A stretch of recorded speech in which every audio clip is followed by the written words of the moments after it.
एक बात कहें बंधुओं, रोज पढ़ा कीजिए, कुछ ना कुछ पढ़ा कीजिए और कुछ ऐसा पढ़िए जो आपको सिखाता हो।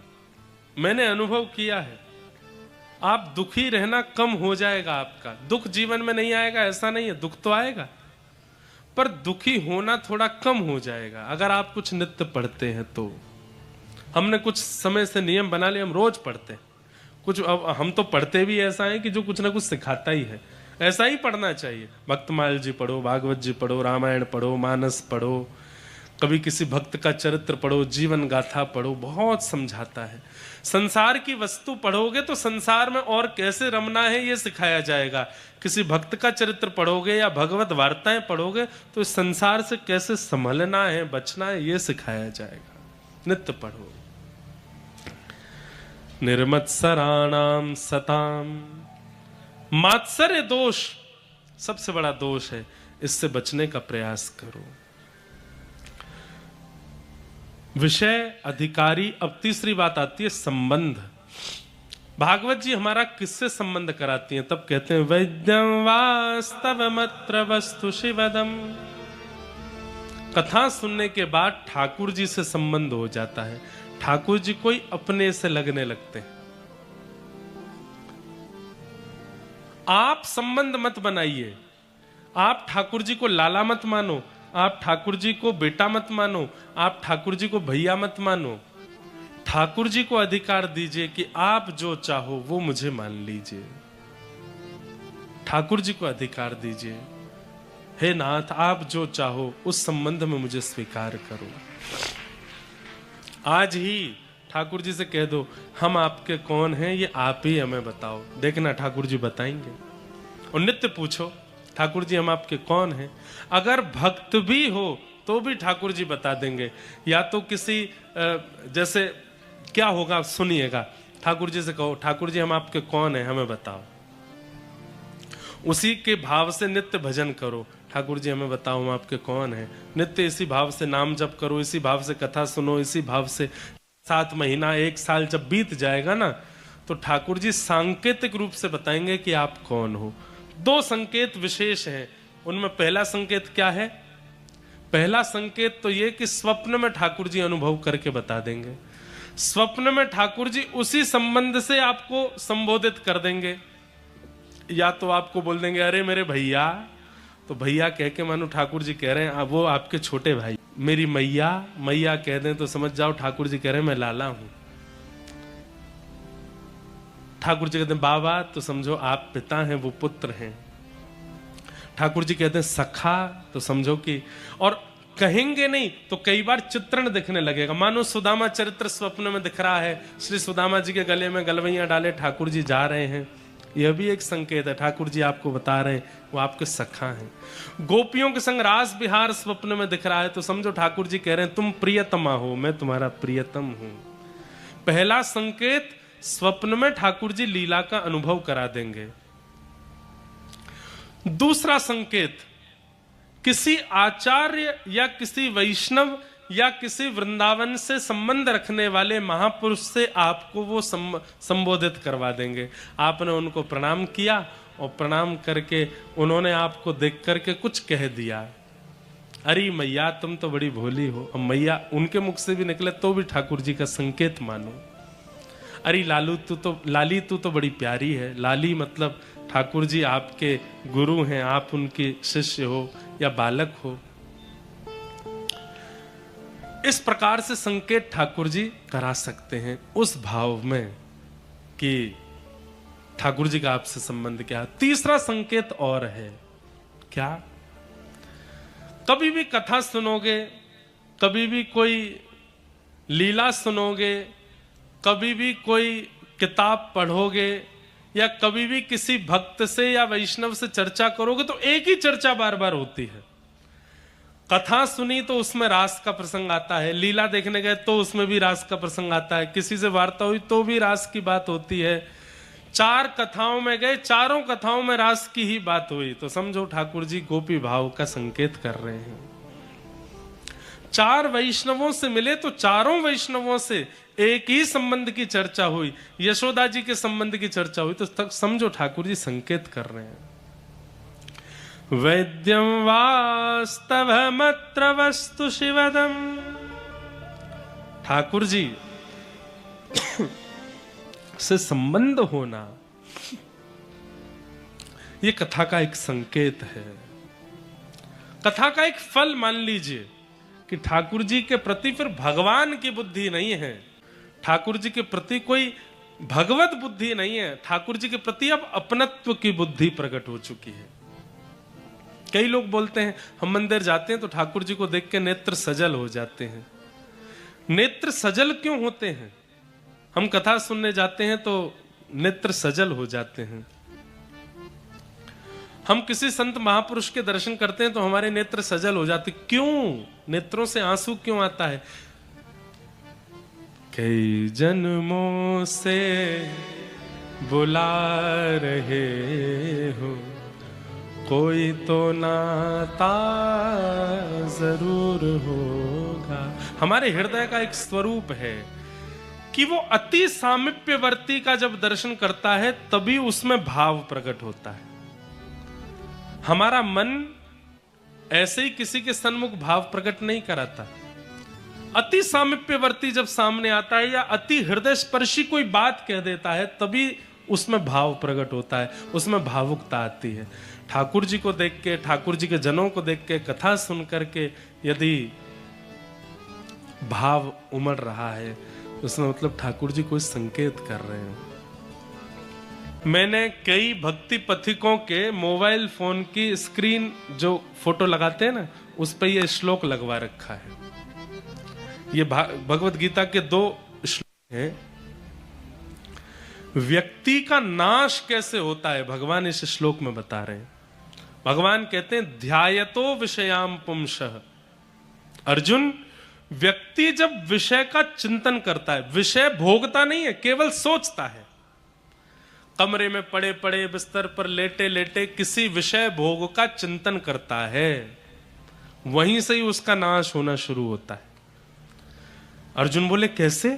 तब भगवान कहते हैं विषय का चिंतन आज किया पर कल वो विषय का चिंतन उसको करवाने के लिए ले जाएगा। जैसे आपने, अब मंच से मैं जितना बता सकता हूं उतना बताऊंगा। आज आपने सोचा पानी पूरी, आहा, बिस्तर पर पड़े पड़े सोच रहे हैं चटपटा पानी, उसमें मिर्च डली हुई है, आहा, मुंह में जाते ही पानी, गोलगप्पा, गप से जैसी हम खाएंगे खट्टा खट्टा पानी, आहा, मन कितना खुश हो जाएगा, मुंह बिल्कुल आनंदित हो जाएगा। आज आपने केवल सोचा। ध्यायतो विषयाम पुंसः संगस्तेषु पजायते। अगले दिन से क्या होगा? तब भगवान कहते हैं वो जो कल रात में सोचा था वो कैसे मैं कर पाऊंगा, इसके लिए आप प्रयत्न करने लगोगे अगले दिन से। और संगात संजायते कामः। एक दिन क्या होगा? आज जो आपने सोचा कल से आप लग जाओगे कैसे करूं, 2-3 दिन में आप उसको कर लोगे, आप उसको कर लोगे। और जैसे ही आप करोगे उससे क्या होगा? आपके चित्त में और कामनाएं प्रकट होने लगेंगी। आपने पानी पूरी का सोचा, 3 दिन के अंदर पानी पूरी जैसे ही आपने अपने मन को दे दी तो मन क्या सोचेगा? अब ये मेरा गुलाम हो गया, मैं इसको जो सोचवाता हूं ये तुरंत सोच करके मुझे दे देता है, अब ये मेरा गुलाम हो गया। अब मन क्या करेगा? उसी रात्रि को कुछ और सोचेगा और उसको प्राप्त करने के लिए आप पर प्रेशर डालेगा। अब आपको चलते फिरते उठते बैठते आपके चित्त में, अब तो इंटरनेट इतना बुरा हो गया है, एक एल्गोरिदम नाम की चीज आती है, उसमें क्या होता है, आप जो बातें करते हो या जिसके बारे में सोचते हो या सोच करके जिसको आप बताओगे, आपने जैसे मान लीजिए सागर की बातें की, आप अपना फोन खोलोगे तो सागर की चीजें दिखने लगेंगी आपको। सागर में ये मंदिर है, सागर में ऐसा तालाब है, सागर की रोड ऐसी है, सागर में कथा हो रही है, सागर में ये हो रहा है। ये अब फोनों में ये नियम शुरू हो गया है, गूगल आपकी बातें सुनता है। आपने टिकिया के बारे में सोचा, पानी पूरी के बारे में किसी से कह दिया पानी पूरी, तो आपका फोन पानी पूरी दिखाने लगेगा आपको। होता है ना कईयों के साथ, वो एल्गोरिदम ऐसा हो गया है फोन का। तो अब क्या होगा? संगात संजायते कामः। आपने जो सोचा 3 दिन में आप उसको कर लोगे। एक बार करने के बाद अब मन कुछ और सोचवाने लगेगा। अब फिर जो आप सोचोगे आपका मन आप पर प्रेशर डालेगा, ये भी मुझे करना है, ये भी मुझे करना है, ये करवा मुझसे। लेकिन आप अपने मन को रोकोगे तो मन क्या करेगा, आपको क्रोध दिलाएगा, आप चिड़चिड़ा जाओगे। कामात क्रोधो विजायते, फिर क्रोध आएगा। क्रोध क्यों आ रहा है? क्योंकि आप कुछ करना चाहते हो, किसी को पाना चाहते हो, लेकिन नहीं पा रहे हो, तो क्रोध आएगा। और फिर क्रोध से क्या होगा? तो भवति सम्मोह, क्रोध मोह को जन्म देगा। मोहात स्मृति विभ्रम, मोह से क्या होगा? बोले बुद्धि विभ्रम हो जाएगी, भ्रमित हो जाएगी। और स्मृति भ्रंशात बुद्धि नाश हो, फिर क्या होगा? बुद्धि का नाश होगा। और जैसे ही बुद्धि का नाश होगा, सब पता है आपको अच्छा क्या है, गलत क्या है, सही क्या है, गलत क्या है, ये अच्छा है, ये बुरा है, सब पता होगा। लेकिन फिर भी आप वो करोगे जिससे आपका नाश हो। और बुद्धि नाशात प्रश्यति, व्यक्ति का नाश हो जाएगा। इसलिए चिंतन से बचो, बुरे चिंतन से। एकांत में जब भी होते हो उस समय प्रयास करो कि कोई दूषित संसारी चिंतन आपको छेड़े ना, क्योंकि चिंतन ही आपके जीवन का नाश करता है, आपको पता नहीं चलता।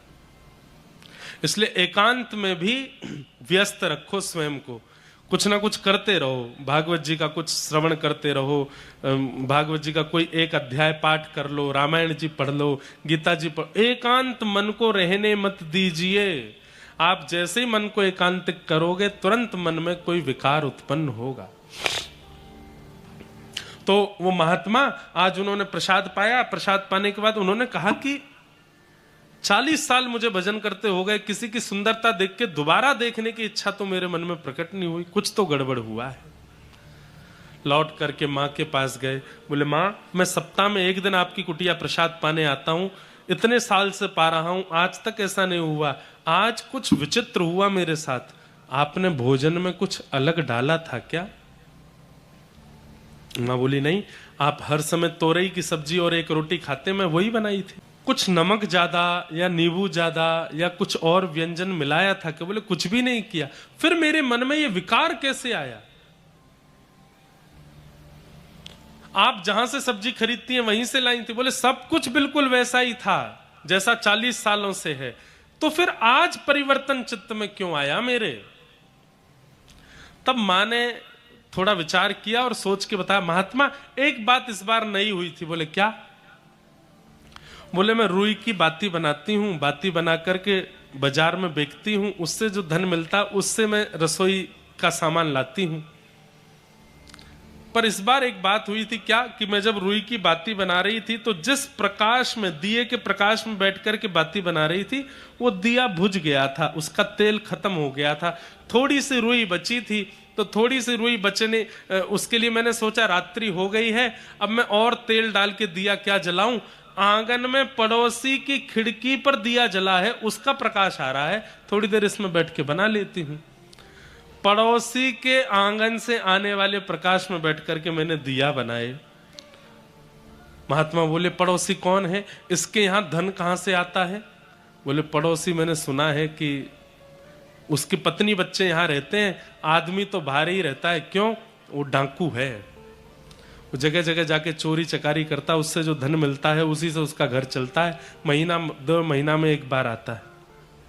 महात्मा समझ गए, चोरी से कमाए गए धन से तेल खरीदा जाता है, उस तेल से दिया जलाया जाता है, उस तेल के दिया के प्रकाश में बैठ के आपने बाती बनाई और उस बाती को जाकर के बाजार में बेचा, उससे जो धन कमाया उससे सब्जी खरीद के आपने सिद्ध करके मुझे पवाई और मेरे मन में विकार आ गया। सोचिए हम बच पा रहे होंगे कहीं भी? जहां इतना सा भाव चित्त में विकार ला सकता है, तो हम तो आए दिन कुछ ना कुछ गलत कर रहे हैं, हम बच पा रहे होंगे? इसलिए अपने आप को दूध का धुला ना समझा जाए, ना अपने आप को दूध का धुला बहुत माना जाए। सबको पता है और सब जानते हैं कि संसार में विकार युक्त सब है। बस जितना हो सके प्रयास करो कि हम बचें विकारों से और विचारों से। कैसे बचा जा सकता है? 24 घंटा ठाकुर जी को देना प्रारंभ कर दो। कृष्ण मन कृष्ण तन कृष्ण ही हमारो धन। आज सुबह सुबह एक पंक्ति में पढ़ रहा था, किन की पंक्ति है मुझे नहीं पता, पर ये पंक्तियां बहुत सुंदर थी। वो 2 ही लाइन थी उसमें, तो मैं लिख के लाया कि अगर मन हुआ तो गाएंगे। अरे मन समल समल पग धरिए, अरे मन संभल संभल पग धरिए। इस जग में नहीं अपना कोई, इस जग में नहीं अपना कोई। भैया इतनी संख्या में हो, गाइए ना साथ में। इस जग में नहीं अपना कोई, इस जग में नहीं अपना कोई। और अगली बात तो इतनी सुंदर है, परछाई सो डरिए, परछाई सो डरिए। अपनी परछाई से भी डरिए। सूर्य के प्रकाश में जब अपनी परछाई को देखो तो उसको भी कह दो तू भी मेरी नहीं है, तू भी मेरे साथ नहीं। तो जब परछाई अपनी नहीं हो सकती तो और कौन अपना होगा। इस जग में नहीं अपना कोई, इस जग में नहीं अपना कोई। परछाई सो डरिए, परछाई सो डरिए। अरे मन संभल संभल पग धरिए, अरे मन संभल संभल पग धरिए। दौलत शौहरत कुटुंब कबीला, दौलत शौहरत कुटुंब कबीला।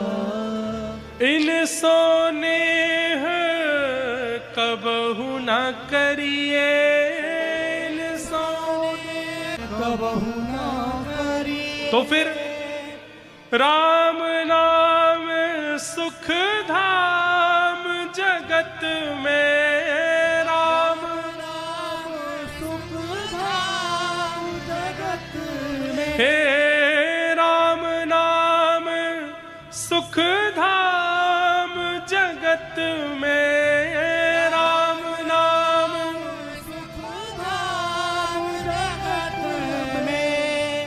सुमिर सुमिर भव तरिए, रे मन संभल संभल पग धरिए, रे मन संभल संभल पग। राम नाम सुख धाम जगत में, राम नाम धाम जगत में। सुमिर सुमिर भव तरिए, सुमिर सुमिर भव तरिए। अरे मन संभल संभल पग धरिए, रे मन संभल संभल पग धरिए। ओ रे मन संभल संभल पग धरिए, रे मन संभल संभल पग धरिए। इस जग में नहीं आप ना कोई, परछाई सो डरिए। अपनी ही परछाई से डरिए, कोई अपना नहीं है इस संसार में। दौलत शौहरत कुटुंब कबीला, इनसो नेह कबहू नहीं करिए। राम नाम सुख धाम जगत में, सुमिरन कर भव तरिए। रे मन संभल संभल पग धरिए, रे मन संभल संभल